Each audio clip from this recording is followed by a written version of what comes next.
दोस्तों, अगर आपसे कोई पूछे कि तुम ठीक हो, तो आप क्या जवाब देते हो?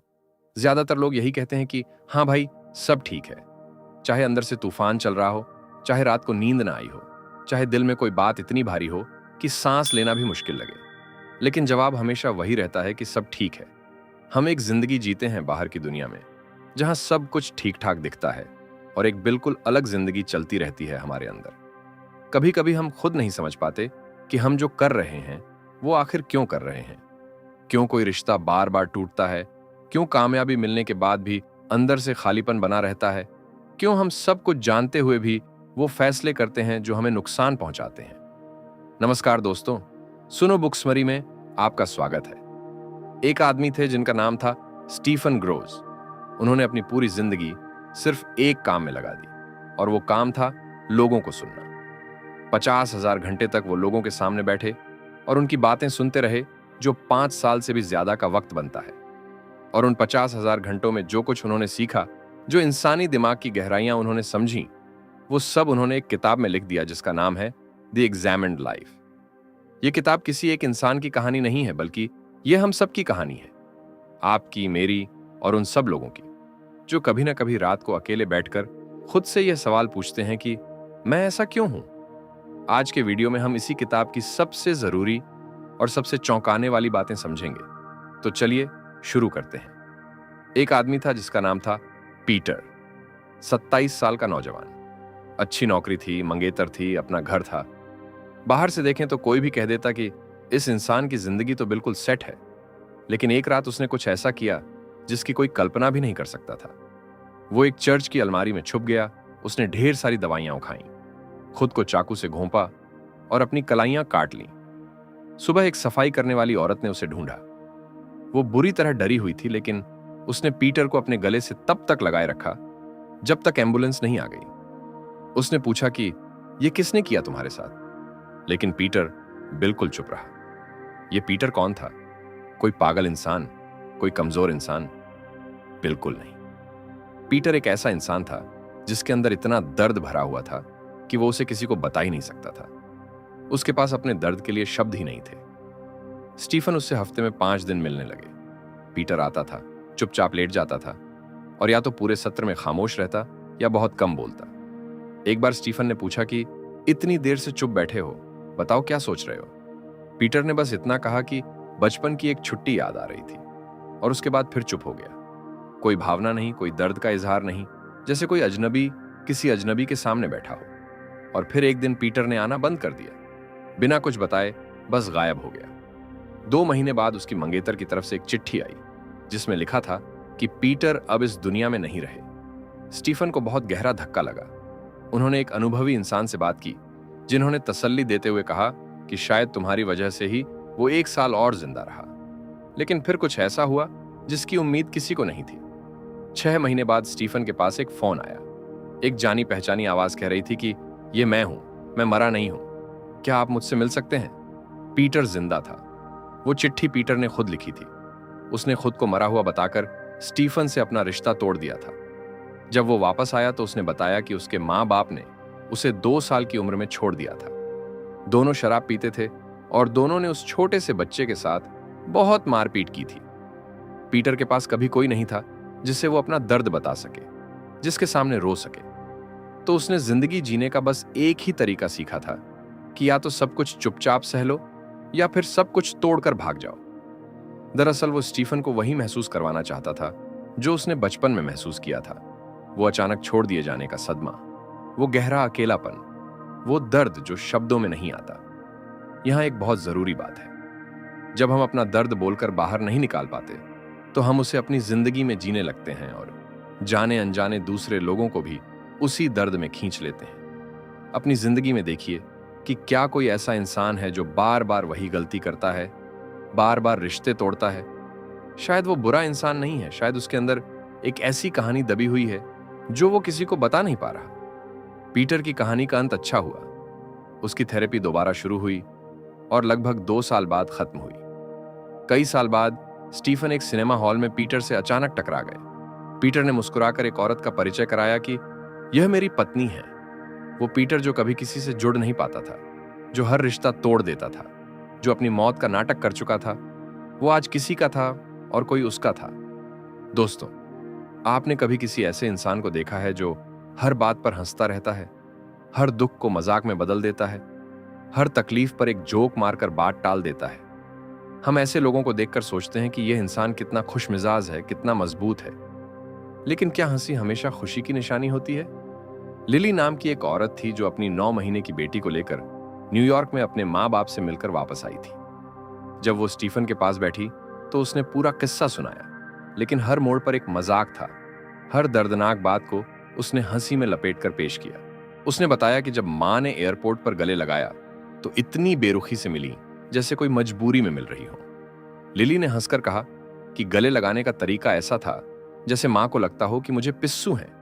और जब पता चला कि माँ ने उसकी बेटी की तस्वीर ड्रेसर की दराज में छुपाकर रख दी है, तो उसने इस पर भी मजाक किया कि शायद माँ को लगता है कि मेरी एक्सरे आंखें हैं जो बंद दराजों के अंदर भी देख सकती हैं। स्टीफन सुनते रहे और धीरे धीरे उन्हें समझ आया कि लिली अपनी हर तकलीफ को मजाक की चादर ओढ़ा रही है ताकि उसे सीधे सीधे महसूस न करना पड़े।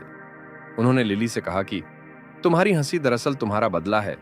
तुम हंसकर थोड़ा बेहतर महसूस करती हो, लेकिन साथ ही उस तकलीफ को समझना भी बंद कर देती हो। यह सुनकर लिली एकदम चुप हो गई और फिर उसने एक पुरानी बात बताई जो उसने शायद बरसों से किसी को नहीं बताई थी। बोर्डिंग स्कूल में एक रात उसका बहुत बुरा हाल था।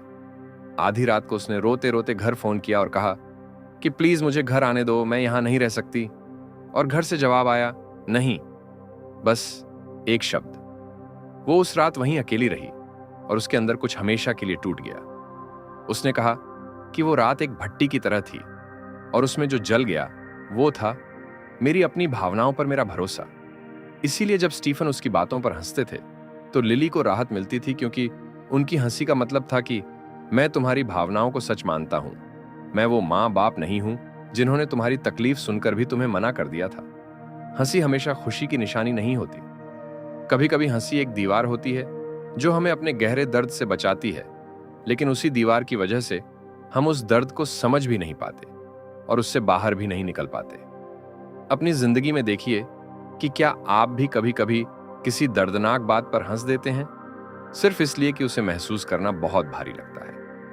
अब एक ऐसी बात करते हैं जो सुनने में अजीब लगे, लेकिन इसमें बहुत गहरा सच छुपा है। हम सब अपने बच्चों की तारीफ करते हैं और हमें लगता है कि इससे बच्चे का हौसला बढ़ेगा, लेकिन रिसर्च कुछ बिल्कुल उलटी बात बताती है। 1998 में 2 रिसर्चर्स ने 128 बच्चों पर एक स्टडी की। 10-11 साल के बच्चों को गणित के आसान सवाल दिए गए। जब बच्चों ने हल कर लिए तो कुछ बच्चों को कहा गया कि वाह तुम बहुत स्मार्ट हो, और बाकी बच्चों को कहा गया कि वाह तुमने बहुत मेहनत की। बस सिर्फ एक वाक्य का फर्क। उसके बाद उन्हीं बच्चों को मुश्किल सवाल दिए गए और नतीजा चौंकाने वाला था। जिन बच्चों की मेहनत के लिए तारीफ हुई थी वो ज्यादा देर तक लगे रहे और नए तरीके आजमाते रहे, लेकिन जिन बच्चों को स्मार्ट कहा गया वो जल्दी हार मान गए। और कुछ बच्चों ने तो अपने स्कोर बढ़ा चढ़ाकर बताए, यानी उन्होंने झूठ बोला। सिर्फ एक वाक्य की तारीफ ने बच्चों को झूठ बोलने पर मजबूर कर दिया। ऐसा इसलिए हुआ क्योंकि जब आप किसी बच्चे को स्मार्ट कहते हैं तो आप उसे एक पहचान दे देते हैं और उसके बाद वो बच्चा अपनी पूरी ऊर्जा उस पहचान को बचाने में लगा देता है। वो रिस्क नहीं लेता, नई चीजें आजमाने से डरता है, क्योंकि अगर वो फेल हो गया तो उसकी स्मार्ट वाली पहचान टूट जाएगी। तो सही तारीफ कैसी होनी चाहिए? शार्लेट नाम की एक बुजुर्ग औरत थी जिन्होंने पूरी जिंदगी बच्चों को पढ़ाने में बिताई थी। वो कहती थीं कि मैं तारीफ तब करती हूं जब बच्चा कुछ सच में मुश्किल काम करे, जैसे किसी के साथ खिलौना बांटना या किसी मुश्किल में धैर्य दिखाना। एक बार स्टीफन ने शार्लेट को एक 4 साल के बच्चे के साथ देखा। बच्चा ड्राइंग बना रहा था और जब उसने ऊपर देखा तो शार्लेट ने कोई तारीफ नहीं की, बस इतना कहा कि तुम्हारी ड्राइंग में बहुत नीला रंग है। बच्चे ने कहा कि यह मेरी नानी के घर के पास का तालाब है और वहां एक पुल भी है। और फिर उसने भूरा रंग उठाया और पुल बनाने लगा। शार्लेट ने बस उस बच्चे की ड्राइंग को ध्यान से देखा और बस इतना काफी था, क्योंकि जब हम किसी के लिए सच में मौजूद होते हैं, सच में ध्यान देकर सुनते हैं, तो सामने वाले को महसूस होता है कि वो इतना जरूरी है कि कोई उस पर ध्यान दे रहा है। और यही सबसे बड़ा हौसला है जो आप किसी को दे सकते हैं। अब एक और किस्सा सुनिए जो शायद सबसे हैरान करने वाला है। फिलिप एक ऐसा आदमी था जो झूठ बोलता था, और सबसे अजीब बात यह थी कि उसके झूठ बहुत बेतुके होते थे, जिन्हें कोई भी आसानी से पकड़ सकता था। लोग उसकी बातें सुनते थे और चुप रहते थे, कोई उसे चैलेंज नहीं करता था। स्टीफन जब उससे मिले तो सवाल था कि यह इंसान इतने झूठ क्यों बोलता है, लेकिन असली जवाब बिल्कुल अलग था। एक दिन फिलिप ने बताया कि बचपन में वो रात को बिस्तर गीला कर देता था और सुबह उठकर देखता तो गीले कपड़े तय होकर रखे होते थे। मां ने चुपचाप सब कुछ धो दिया होता था। न मां ने कभी कुछ कहा, न फिलिप ने। ये उन दोनों के बीच एक खामोश रिश्ता था, एक ऐसा सीक्रेट जो सिर्फ उन दोनों का था। और फिर जब फिलिप 12 साल का था, उसकी मां चल बसी। वो खामोशी का रिश्ता हमेशा के लिए खत्म हो गया। उसके बाद फिलिप ने झूठ बोलना शुरू किया, ऐसे झूठ जो गड़बड़ी पैदा करें। और फिर वो देखता कि सामने वाला क्या करता है। अगर सामने वाला चुप रहा और उसके झूठ को बिना कुछ कहे स्वीकार कर लिया, तो फिलिप के लिए वो इंसान उसकी मां बन जाता था। वो सीक्रेट वर्ल्ड एक पल के लिए फिर से जिंदा हो जाता था। यह झूठ किसी को नुकसान पहुंचाने के लिए नहीं था, बल्कि यह अपनी गुजरी हुई मां को किसी तरह थामे रहने का उसका तरीका था। हम इंसान जो कुछ भी करते हैं, चाहे वो बाहर से कितना भी अजीब लगे, उसके पीछे कोई ना कोई दर्द छुपा होता है, कोई ना कोई गहरी जरूरत होती है। और जब तक हम उस दर्द को नहीं पहचानते, तब तक हम उस बर्ताव को बदल नहीं सकते। एक सवाल है आपसे, आपको किस बात से ज्यादा डर लगता है? इससे कि कोई आपको नुकसान पहुंचाना चाहता है, या इससे कि किसी को आपकी परवाह ही नहीं है? ज्यादातर लोग कहेंगे कि नुकसान वाला डर ज्यादा बड़ा है, लेकिन इसमें एक बहुत दिलचस्प मनोवैज्ञानिक पहलू है। जब हम ये मान लेते हैं कि कोई हमारे खिलाफ है, तो उसका एक मतलब यह भी होता है कि कम से कम कोई तो हमारे बारे में सोच रहा है, कम से कम हम किसी के दिमाग में तो हैं। लेकिन यह सोचना कि किसी को हमारी कोई परवाह ही नहीं है, कि हम किसी के लिए एग्जिस्ट ही नहीं करते, यह कहीं ज्यादा तकलीफदेह होता है। अमांडा नाम की एक औरत थी। एक रात वो 10 दिन बाद अपने घर लौटी, और जैसे ही उसने दरवाजे की चाबी घुमाई, अचानक उसके दिमाग में एक डरावना ख्याल आया कि दरवाजे के पीछे बॉम्ब है और दरवाजा खुलते ही धमाका होगा। उसने खुद से कहा कि मैं पागल हो गई हूं क्या? मेरे घर में कोई क्यों आकर बॉम्ब रखेगा? लेकिन जब स्टीफन ने उससे पूछा कि 10 दिन बाद घर लौटकर कैसा लगता है, तो उसने जो बताया वो बहुत कुछ कह गया। उसने कहा कि दरवाजा खोलती हूं, 10 दिन की चिट्ठियां जमीन पर बिखरी होती हैं, फ्रिज खाली होता है, घर ठंडा और सुनसान होता है। बचपन में जब स्कूल से आती थी तो मां होती थी, चाय बनी होती थी, कोई इंतजार करता था। और तब स्टीफन को समझ आया कि वो बॉम्ब वाला ख्याल दरअसल अमांडा के गहरे अकेलेपन का जवाब था। कम से कम उस डरावने ख्याल में कोई तो था जो उसके बारे में सोच रहा था, चाहे वो दुश्मन ही क्यों ना हो। यह सुनने में अजीब लगता है, लेकिन सच यही है कि हम सब चाहते हैं कि कोई हमारे बारे में सोचे, और जब यह बुनियादी जरूरत पूरी नहीं होती तो हमारा दिमाग बहुत अजीब रास्ते निकालने लगता है। अब एक ऐसी बात करते हैं जो सुनने में अजीब लगेगी, लेकिन जितना इस पर सोचेंगे उतना सच लगेगी। माँ बाप अपने बच्चों से जलते हैं। रुकिए, ये नहीं कह रहे कि सभी माँ बाप बुरे हैं। ये एक ऐसी भावना है जो बहुत अंदर ही अंदर होती है, जिसे हम खुद से भी छुपाते हैं और खुद भी ठीक से पहचान नहीं पाते। अमीरा की माँ हर अच्छी खबर पर माशाअल्लाह कहती थी। अमीरा जब अपनी पेरिस हनीमून की प्लानिंग बता रही थी तो माँ ने कहा माशाअल्लाह। होटल का नाम बताया तो माशाअल्लाह।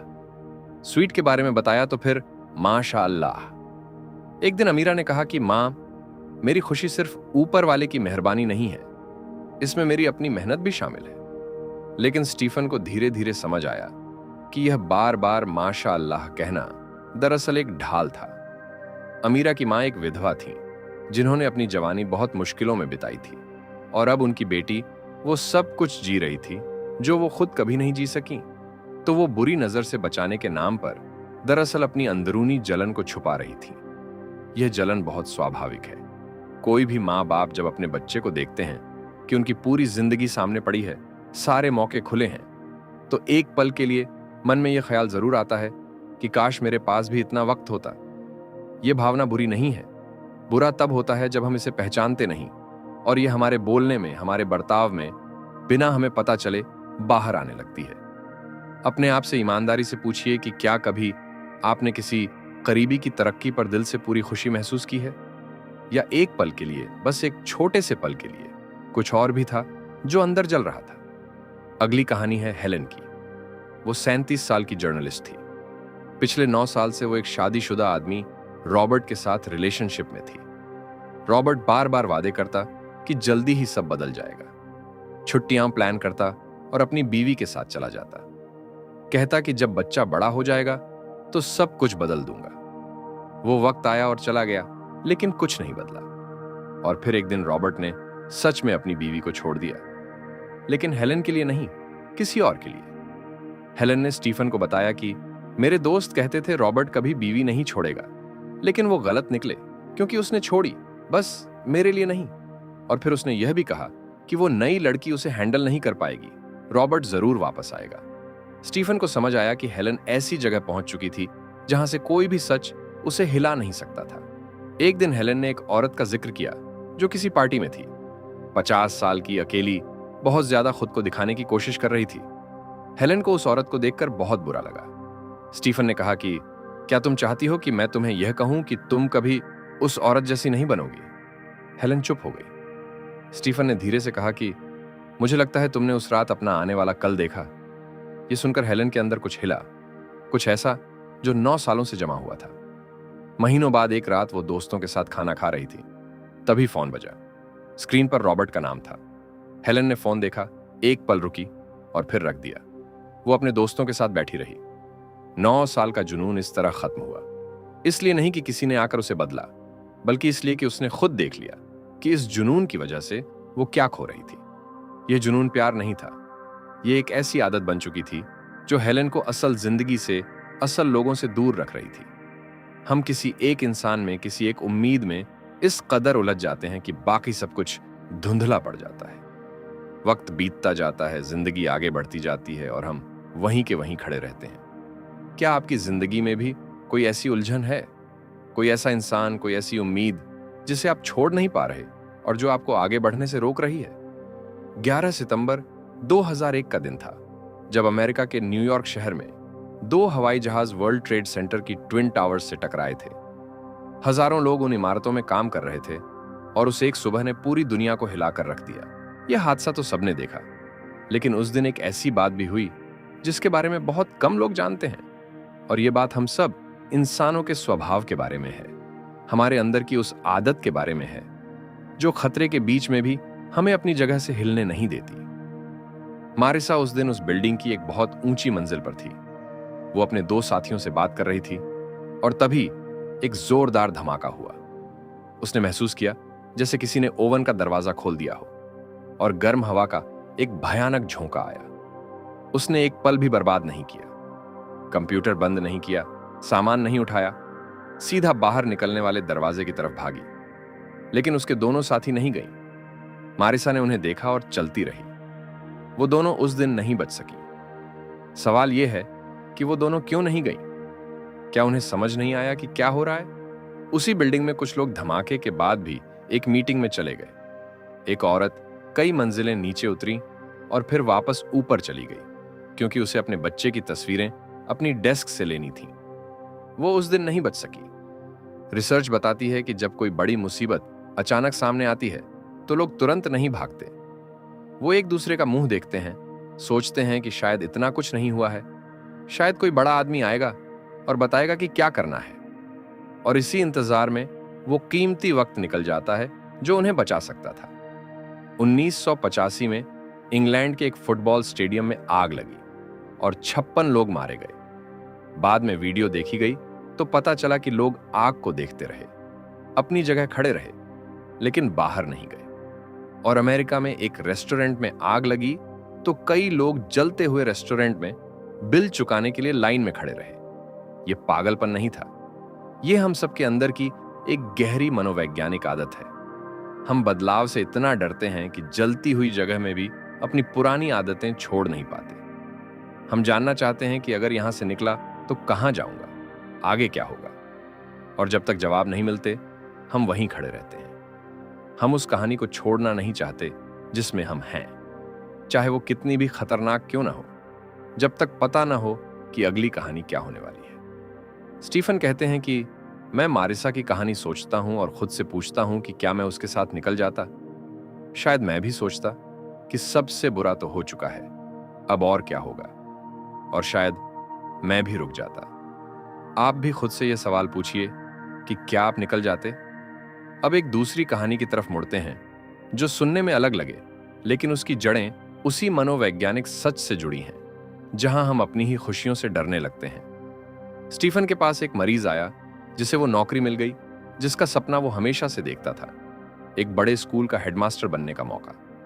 लेकिन खुशखबरी मिलने के बाद वो बुरी तरह उदास हो गया। जब गहराई से बात हुई तो पता चला कि उसे लग रहा था कि यह कामयाबी उसके पिता को छोटा दिखा रही है, क्योंकि वो पहली बार अपने पिता से ज्यादा कमाने वाला था और यह एहसास उसे गर्व की जगह अपराधी महसूस करवा रहा था। इसी तरह एक आर्किटेक्ट ने चीन में एक बड़ा अंतरराष्ट्रीय मुकाबला जीता और उसी शाम जब वो खुशी मनाने निकला तो मेट्रो में बैठते ही उसने जानबूझकर अपना पर्स पास वाली सीट पर रख दिया।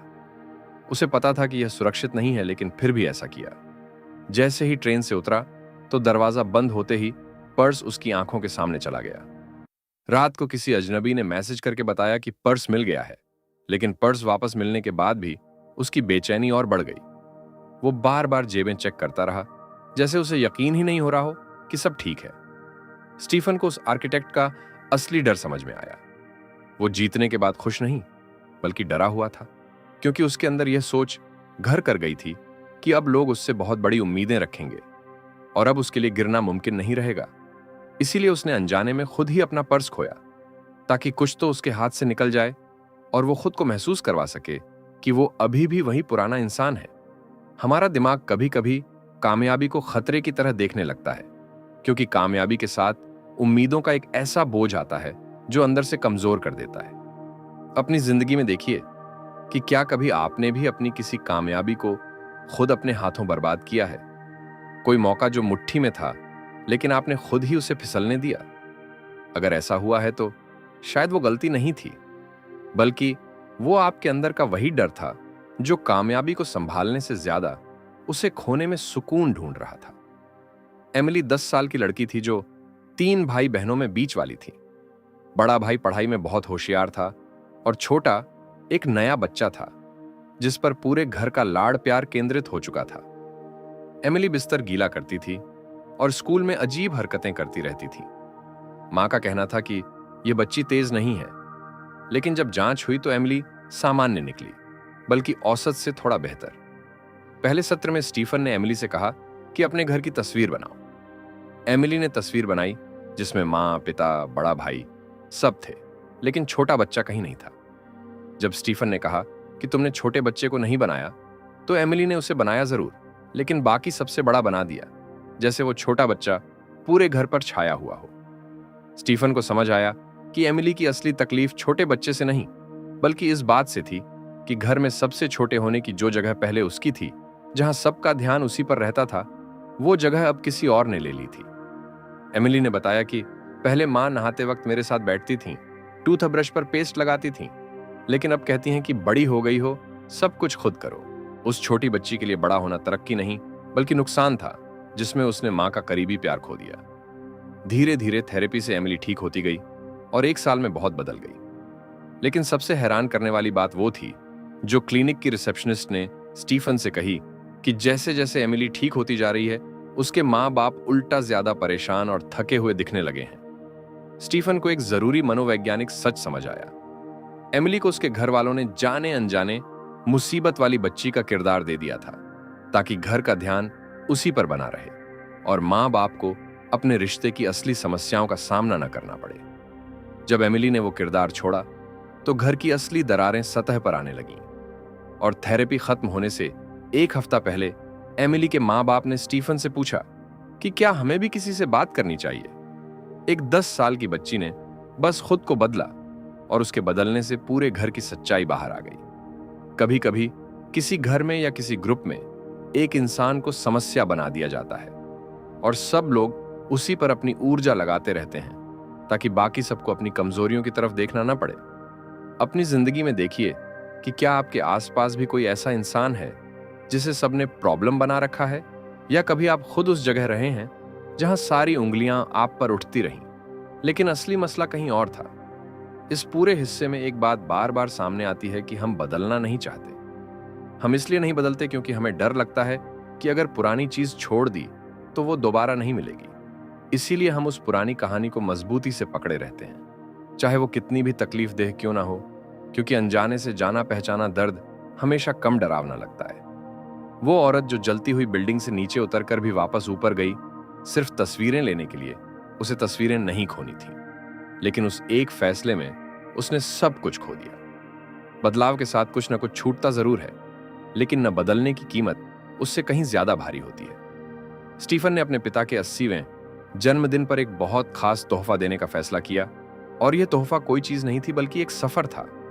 उन सभी जगहों का सफर जहां उनके पिता का बचपन गुजरा था, यानी वो घर जहां वो पैदा हुए, वो स्कूल जहां पढ़ाई की, और वो खेत जहां दादा दादी रहा करते थे। स्टीफन ने महीनों तैयारी की और एक ऐसा गाइड ढूंढा जो उन लोगों की मदद करने में माहिर था जो दूसरे विश्व युद्ध की वजह से अपनी जड़ों से कट चुके थे। और फिर एक दिन स्टीफन, उनकी पत्नी और उनके पिता यूक्रेन के एक छोटे से शहर मुकाचेवो पहुंचे। पिता ने जैसे ही शहर में कदम रखा, वो बिना रुके, बिना किसी से रास्ता पूछे तेज कदमों से चलने लगे, जैसे उनके पैरों को इतने बरसों बाद भी हर गली और हर मोड़ याद हो। स्टीफन को लगा कि यह बहुत अच्छा संकेत है, क्योंकि पिता सब कुछ याद कर रहे हैं। पिता ने बताया कि 14 से 18 साल की उम्र तक वो यहाँ एक बुजुर्ग विधवा औरत के घर रहे थे जहां से स्कूल जाते थे। एक छोटा सा अंग्रेजी के एल अक्षर जैसे आकार का कमरा था, जिसकी खिड़की से एक पुराने किले का हिस्सा दिखता था। वो सब एक छोटे से चौक पर पहुंचे जहां एक नीचा सा घर था, एक पुराने चर्च के बगल में। पिता ने कहा कि यही वो जगह है। अंदर गए तो एक बुजुर्ग औरत गमलों में पानी डाल रही थी। गाइड ने बात की और वो सबको अंदर ले गई। अंदर वही एल के आकार वाला कमरा था, छोटा, ठंडा और नम। खिड़की से बिल्कुल वही पुराने किले का हिस्सा दिख रहा था। सब कुछ बिल्कुल वैसा ही था। स्टीफन ने खुशी से कहना शुरू किया कि देखो बाबा, यह तो बिल्कुल वही जगह है। लेकिन पिता ने बीच में ही टोका कि नहीं, ये वो घर नहीं है, चलो वापस होटल चलते हैं। स्टीफन हैरान रह गए। पूछा कि क्या आप ठीक हैं? पिता ने कहा, हाँ बिल्कुल ठीक हूं, बस ये वो घर नहीं है। स्टीफन को दिल से पता था कि यही वो घर है। पिता खुद बिना किसी की मदद के सीधे यहां तक चलकर आए थे। कमरे का आकार वही था, खिड़की से वही नजारा दिख रहा था, लेकिन पिता किसी कीमत पर मानने को तैयार नहीं थे। अगले दिन वो उस गांव गए जहां पिता पैदा हुए थे। रास्ते में पिता ने सब कुछ पहचाना, रिश्तेदारों के पुराने घर बताए, दादा दादी का घर दिखाया। एक घर के सामने रुके और कहा कि यही था, इसी घर में हम रहते थे। अंदर गए, एक बुजुर्ग जोड़ा रहता था जिन्होंने गर्मजोशी से पूरा घर दिखाया। लेकिन बाहर निकलते ही पिता ने कहा कि नहीं, यही वो घर नहीं है। फिर वो उस जगह गए जहां परदादा का खेत था। पिता ने खेत देखा, पुराना घर पहचाना और कहा कि यहां एक चक्की भी थी। गाइड ने कहा, वो तो अभी भी यही है सामने। पिता ने कहा, नहीं, हमारी चक्की इससे बड़ी थी, ये वो नहीं हो सकती। सब लोग चक्की के पास गए। धूल भरी खिड़की से अंदर झांका तो वही पुरानी पत्थर की चक्की दिखी। स्टीफन ने प्यार से कहा कि बाबा, बचपन में जो चीजें बड़ी लगती हैं वो बड़े होकर छोटी दिखने लगती हैं, यही वो चक्की है। पिता ने बस इतना कहा कि देर हो रही है, वापस चलते हैं। उस रात स्टीफन ने गाइड से माफी मांगी कि इतनी मेहनत की, लेकिन पिता ने किसी जगह को अपना मानने से इनकार कर दिया। गाइड ने सिर हिलाया और एक कहानी सुनाई। ब्यूनस आयर्स से एक बुजुर्ग औरत आई थी जिसका गांव पोलैंड और रूस की सरहद पर था। वो गांव पहले एक तरफ से तबाह हुआ, फिर दूसरी तरफ से। तबाही इतनी भयानक थी कि सड़कों के पत्थर तक उखाड़ लिए गए और पूरे गांव में बस एक चीज बची थी, चौक के बीचों बीच एक बड़ा पुराना बलूत का पेड़। वो औरत गाइड के साथ वापस गई। कीचड़ में आधा मील चलकर उस जगह पहुंची जहां कभी गांव था। उस पेड़ से शुरू करके कदमों से गलियां नापी और बताती गई कि यहां मेरी दादी का घर था, यहां हमारी दुकान थी, यहां मेरा अपना घर था। वहां कुछ नहीं था, बस खाली जमीन थी। लेकिन उस औरत की आंखें सब कुछ देख रही थीं और वो हर साल वापस आती रही। पहले बहन के साथ, फिर दोस्तों के साथ, फिर बच्चों के साथ, फिर नाती पोतों को भी उस खाली जमीन पर लेकर आई ताकि वो जान सकें कि उनकी जड़ें कहां थीं। गाइड ने स्टीफन की तरफ देखा और कहा कि उस औरत के पास कुछ नहीं बचा है और फिर भी वो सब कुछ देखती है। लेकिन तुम्हारे पिता के सामने सब कुछ मौजूद है और फिर भी वो कुछ नहीं देख पा रहे। लंदन वापस आने के बाद स्टीफन बहुत दिनों तक सोचते रहे और धीरे धीरे उन्हें समझ आया कि पिता के लिए वो जगहें अब वो जगह नहीं रहीं, क्योंकि वो लोग नहीं थे जो उन जगहों को घर बनाते थे। वो बुजुर्ग विधवा औरत नहीं थी, रिश्तेदार नहीं थे, दोस्त नहीं थे, क्योंकि सब दूसरे विश्व युद्ध में चले गए। खाली दीवारें बस खाली दीवारें होती हैं। उन्हें घर बनाते हैं वो लोग जो उनके बीच रहते हैं। लेकिन एक और गहरी बात भी थी। जब पिता उस तबाही से बचकर निकले तो वो बस यही कह सकते थे कि मैं किस्मत वाला था जो बच गया। अपने बचपन के दुख के बारे में, अपने अकेलेपन के बारे में कुछ नहीं बोल सकते थे, क्योंकि जब इतने लोग मारे गए तो अपना छोटा सा दुख जाहिर करना कैसे सही लगता। उस तबाही ने उनसे सिर्फ अपने लोग नहीं छीने, बल्कि उनकी अपनी कहानी कहने का हक भी छीन लिया। और तभी स्टीफन को एक पुरानी बात याद आई। पिता अपनी बेटी को हर हफ्ते घुड़सवारी कराने ले जाते थे और घोड़ों के बारे में बहुत जानते थे। एक बार स्टीफन ने पूछा कि इतना कैसे पता है। पिता ने बताया कि बचपन में दादा के खेत पर बहुत वक्त बिताया। स्टीफन ने आगे पूछा कि क्या कभी अपना घोड़ा भी था, और पिता अचानक चुप हो गए, बात बदल दी और कमरे से बाहर चले गए, बिल्कुल उसी तरह जैसे उस चक्की के सामने से चले गए थे। यहां एक बहुत जरूरी बात है। हम सोचते हैं कि याद करना हमारी मर्जी का काम है, लेकिन कभी कभी कुछ यादें इतनी भारी होती हैं कि हम उन्हें उठाने की हिम्मत नहीं कर पाते। हम उस घर में खड़े होकर भी नहीं मानते, उस चक्की को देखकर भी नहीं पहचानते, क्योंकि अगर मान लिया तो वो सब कुछ फिर से महसूस करना पड़ेगा जो बरसों पहले गहराई में दफन कर दिया था। ये कमजोरी नहीं है, ये एक तरह की हिफाजत है जो हमारा दिल खुद करता है ताकि हम टूट ना जाएं। लेकिन स्टीफन खुद से एक ईमानदार सवाल पूछते हैं कि मैं पिता को वहां क्यों ले गया, मुझे उनसे क्या चाहिए था। हम कभी कभी अपने किसी करीबी से उनकी दबी हुई कहानियां बांटने की जिद करते हैं, बिना यह सोचे कि उनके लिए वो बंद दरवाजा खोलना कितना दर्दनाक हो सकता है। हर इंसान अपनी यादों से अपने तरीके से निपटता है, और कभी कभी किसी का चुप रहना उसकी कमजोरी नहीं बल्कि उसकी जिंदगी जीने की ताकत होती है। 1989 का साल था, और उन दिनों एक ऐसी बीमारी फैली हुई थी जिसका नाम सुनते ही लोगों की रूह कांप जाती थी। उस बीमारी का कोई इलाज नहीं था, और डॉक्टर्स बस इतना बता सकते थे कि मरीज के पास और कितना वक्त बचा है। एंथनी उन्हीं दिनों स्टीफन के पास आया, 29 साल का नौजवान जिसकी पूरी जिंदगी अभी उसके सामने होनी चाहिए थी। उसने टेस्ट करवाया था और नतीजा बहुत बुरा आया। उसके डॉक्टर दोस्त ने कहा कि 2 साल जी सकते हो, और अगर बहुत अच्छा रहा तो शायद 4 साल की उम्मीद रख सकते हो। जरा सोचिए कि 29 साल की उम्र में किसी को बताया जाए कि तुम्हारे पास बस 2 या 4 साल बचे हैं। वो स्टीफन के पास आया, बैठा और बस रोने लगा। शुरू में एंथनी बहुत कुछ बोलता था। डरावने सपने आते थे जिनमें हवाई जहाज गिरते और तूफान आते, लेकिन धीरे धीरे उसके शब्द कम होते गए। पहले थोड़ा चुप रहने लगा, फिर और ज्यादा, और फिर ऐसे सत्र आने लगे जिनमें पूरे 50 मिनट गुजर जाते और एक भी शब्द नहीं बोला जाता। स्टीफन बैठे रहते और सुनते रहते। उस कमरे में एक भारी और गहरी खामोशी छाई रहती, लेकिन यह वो खामोशी नहीं थी जो असहज करती है, यह कुछ और ही थी। स्टीफन कहते हैं कि मैं अपनी कुर्सी के किनारे पर बैठ जाता था और ज्यादा ध्यान से सुनता था, क्योंकि मुझे लगता था कि उस खामोशी में भी कुछ कहा जा रहा है। और फिर एंथनी सत्रों में सोने लगा। पहली बार जब ऐसा हुआ तो उसे थोड़ी शर्म आई और उसने कहा, माफ करना, बहुत थक गया था। लेकिन जल्दी ही यह रोज का हिस्सा बन गया, और वो हर सत्र में 10-15 मिनट सोने लगा, और कभी कभी तो पूरे 50 मिनट। उसने बताया कि यह नींद बहुत अलग होती है। ऐसा लगता है जैसे किसी ने बेहोश कर दिया हो। मुझे पता ही नहीं चलता कि कितना वक्त गुजर गया है। स्टीफन को धीरे धीरे समझ आया कि एंथनी वक्त को रोकना चाहता था। वो उस पल में ठहर जाना चाहता था जहां वो बीमार नहीं है, जहां मौत का साया थोड़ी देर के लिए दूर चला जाए। स्टीफन का अपना अंदरूनी वक्त का एहसास, जो 50 मिनट को सही महसूस करता था, वो एंथनी के सत्रों में पूरी तरह बिखर गया। कभी लगता पूरा वक्त निकल गया और बस कुछ मिनट बीते होते, कभी लगता अभी तो शुरू हुआ और 45 मिनट गुजर चुके होते, जैसे एंथनी ने उस कमरे का वक्त भी रोक दिया था। 3 साल गुजरने के बाद एंथनी की तबीयत बहुत बिगड़ गई। एक अंतर्राष्ट्रीय कॉन्फ्रेंस में स्टीफन ने एंथनी का किस्सा सुनाया ताकि दूसरे प्रोफेशनल्स समझ सकें कि ऐसे मरीजों के साथ किस तरह काम किया जा सकता है। कॉफी ब्रेक में एक बड़े अमेरिकन डॉक्टर स्टीफन के पास आए और सीधे मुंह पर बोले, कि तुम इस मरीज पर अपना वक्त क्यों बर्बाद कर रहे हो? वो मरने वाला है। किसी ऐसे की मदद करो जिसका कोई भविष्य हो। स्टीफन के मुंह से उस पल एक शब्द नहीं निकला। यह बात बहुत बेरहम थी, लेकिन वो सवाल उनके दिमाग में बैठ गया। और फिर एक दिन एंथनी ने पूछा कि अगर मैं हॉस्पिटल में भर्ती हो जाऊं तो क्या आप वहां भी मुझसे मिलने आएंगे?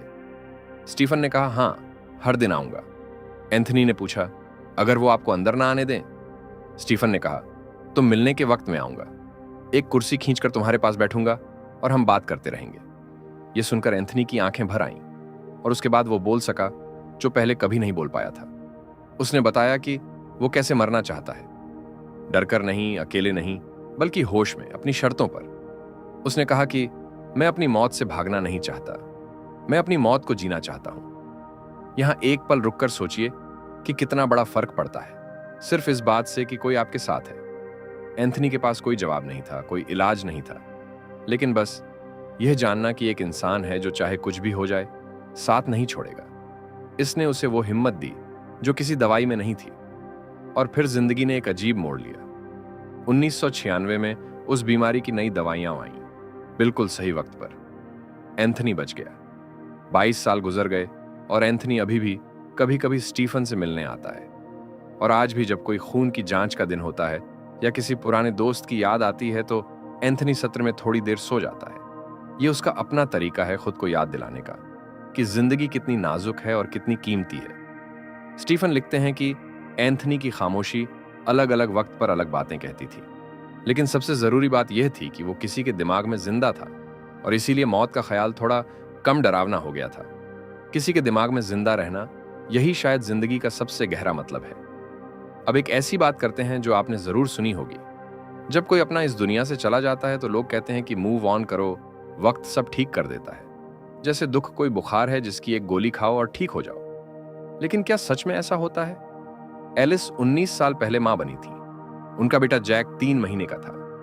एक दिन दोपहर को उन्होंने जैक को सुलाया और जब वापस आई तो जैक नहीं था। 19 साल बीत गए, लेकिन एलिस को सब कुछ ऐसे याद था जैसे कल की बात हो। जैक की त्वचा की खुशबू, उसकी मासूम मुस्कान, सब कुछ। एक दिन रेडियो पर खबर आई कि कुछ बच्चे हादसे में मारे गए और एलिस के मन में एक ख्याल आया कि जैक इससे महफूज है, जैक को कभी यह नहीं होगा। उन्होंने स्टीफन से कहा कि यह सोचना पागलपन है ना? स्टीफन ने कहा कि नहीं, यह पागलपन नहीं है। और एडमंड 29 साल का था जिसके पिता ने खुद अपनी जान ली थी। एडमंड कहता था कि मुझे अब तक आगे बढ़ जाना चाहिए था, यह बेवकूफी है कि मैं अभी भी उनसे गुस्सा हूं। स्टीफन ने नोटिस किया कि एलिस और एडमंड दोनों 2 बार तकलीफ उठा रहे थे। एक बार अपने असली दुख से और दूसरी बार इस सोच से कि वो अपने दुख को सही तरीके से हैंडल नहीं कर पा रहे। मुझे अब तक ठीक हो जाना चाहिए था, मुझे इतना गुस्सा नहीं होना चाहिए। ये चाहिए का बोझ कभी कभी असली दुख से भी ज्यादा भारी हो जाता है। सच ये है कि दुख कभी पूरी तरह खत्म नहीं होता, वो बस कभी कभी हल्का हो जाता है और फिर किसी सालगिरह पर वापस आ जाता है, किसी खुशबू पर लौट आता है, किसी गाने की एक लाइन पर अचानक आंखें भर देता है। और यह बिल्कुल सामान्य है। दुख का वापस आना इस बात की निशानी है कि वो रिश्ता कितना गहरा था और वो प्यार कितना सच्चा था। स्टीफन की अपनी बहन के घर में एक बार आग लगी और सब कुछ जल गया। कुछ महीने बाद बहन की मुलाकात एक ऐसी औरत से हुई जो दावा करती थी कि वो मरे हुए लोगों से बात कर सकती है। बहन ने स्टीफन को बताया कि उस औरत ने उनकी मां से बात की और स्टीफन, जो इतने बरसों से लोगों के दिमाग की गहराइयों में उतरते आए थे, उनके मुंह से बस एक बात निकली कि मां ने क्या कहा। वो भी रोक नहीं पाए खुद को, क्योंकि दुख इंसान को इंसान बनाता है और जो इंसान यह दावा करे कि उसने अपने दुख को पूरी तरह पीछे छोड़ दिया है, शायद वो खुद से भी पूरा सच नहीं कह रहा। एक रात स्टीफन के बेटे को हॉस्पिटल में भर्ती होना पड़ा। 7 दिन बाद जब घर वापस आए तो बेटे ने दवाई लेने से मना कर दिया। स्टीफन ने उसे एक कहानी सुनाई। जब वो खुद छोटे थे तो ऑपरेशन के लिए नर्सें आईं और वो इतना डर गए कि भागकर बिस्तर के नीचे छुप गए। बेटे ने यह सुना, सोचा और फिर दवाई ले ली। उस रात स्टीफन को एक सपना आया। एक छोटी हरी छिपकली 2 पत्थरों के बीच थी और फिर अचानक जमीन में उतर गई। स्टीफन ने हाथ बढ़ाया लेकिन वो नहीं मिली। जागने के बाद वो बहुत देर तक सोचते रहे। उन्हें एक पुराना मरीज याद आया। 26 साल का लड़का था जो बहुत बीमार था लेकिन इलाज करवाने से मना कर रहा था।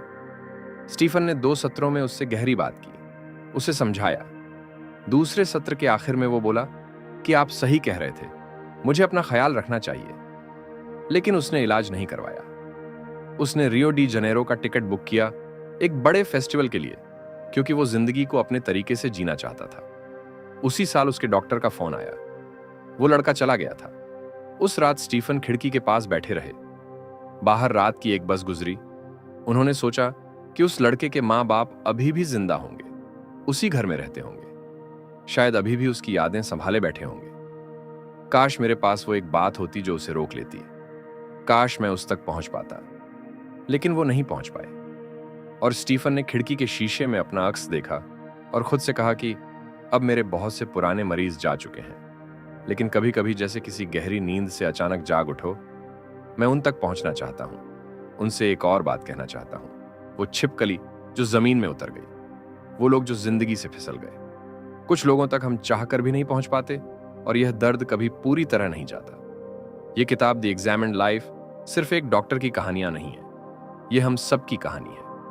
पीटर जो अपना दर्द बोलकर बाहर नहीं निकाल सकता था और उसे बार बार अपनी जिंदगी में जीता रहता था। लिली जो हर तकलीफ पर हंस देती थी ताकि उसे महसूस न करना पड़े। वो लोग जो जलती हुई इमारत में खड़े रहे क्योंकि उन्हें बदलाव का डर आग के डर से भी ज्यादा था।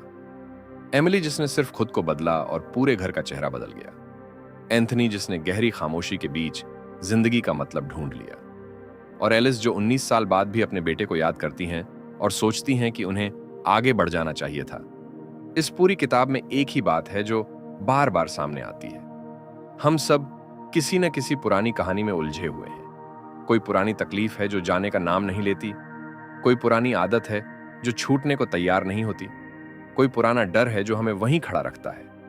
और जब तक हम उस उलझन को सामने रखकर साफ आंखों से देख नहीं लेते, तब तक हम उससे बाहर नहीं निकल सकते। और उसे देखने के लिए बहुत बार किसी दूसरे इंसान का होना जरूरी होता है। एक ऐसा इंसान जो बस सुने, जो आपको जज न करे, जो बस वहां मौजूद रहे और आपको यह एहसास दिलाए कि आप अकेले नहीं हैं। तो दोस्तों, आज इस वीडियो के बाद बस एक छोटा सा काम करिए। कोई एक बात जो आप बरसों से अपने अंदर दबाए बैठे हैं और किसी को नहीं कह पाए, वो किसी एक भरोसेमंद इंसान को बता दीजिए। सिर्फ एक बात, और फिर देखिए कि कुछ बदलता है या नहीं। और अगर आपको यह वीडियो पसंद आया हो तो इसे लाइक जरूर करिए, क्योंकि यह मुझे बताता है कि आपको ऐसी गहरी कहानियां पसंद आती हैं। नीचे कमेंट में लिखिए कि इस पूरी किताब में कौन सी कहानी आपके दिल को सबसे ज्यादा छू गई और वो क्यों छू गई। जब आप यह लिखते हैं तो यह सिर्फ एक कमेंट नहीं होता, बल्कि यह खुद से एक छोटी सी ईमानदार मुलाकात होती है जो शायद आपने बहुत दिनों से नहीं की। और अगर आप ऐसी और किताबों के बारे में जानना चाहते हैं जो आपको अपने आप को समझने में मदद करें, तो चैनल को सब्सक्राइब करना मत भूलिए और घंटी के बटन को दबा दीजिए, ताकि जब भी मैं अगली वीडियो लेकर आऊं तो आपको सबसे पहले पता चल जाए। मिलते हैं अगली किताब में। तब तक के लिए खुद से ईमानदार रहिए। वीडियो देखने के लिए धन्यवाद। जय हिंद।